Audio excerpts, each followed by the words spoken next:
ગણિત વિજ્ઞાન અને અંગ્રેજી ન ભણનારા છે પશુ સમાન। આ વાત કહી ભરૂચના સાંસદ મનસુખ વસાવાએ। અવસર હતો નર્મદા જિલ્લાના ગાજરગોટા ગામે ટેબ્લેટ વિતરણ કાર્યક્રમનો, જેમાં મનસુખ વસાવાએ અંગ્રેજી ભાષા શીખવા ઉપર ભાર મૂક્યો।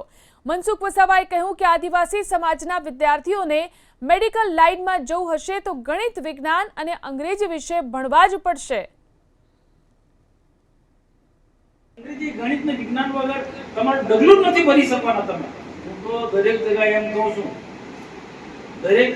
કહું છું કે જે માણસ હવા પાણી વગર નથી જીવી શકતો, પાણી ને હવા વગર નથી જીવી શકતો, એમ આવનારો સમય એવો આવવાનો છે જેની પાસે અંગ્રેજી નથી, ગણિત નથી, વિજ્ઞાન નથી, જેની પાસે ટેકનોલોજીનું જ્ઞાન છે, જીવનમાં જીવી નથી શકવાનો। એ પશુ બરાબર છે। ભલે તમે ગ્રેજ્યુએટ થશો, હું ટીકા નથી કરતો, અપમાન નથી કરતો વિદ્યાર્થીને, પણ તમે એ કોઈ પણ ક્ષેત્રમાં ચાલી જ નહીં શકો।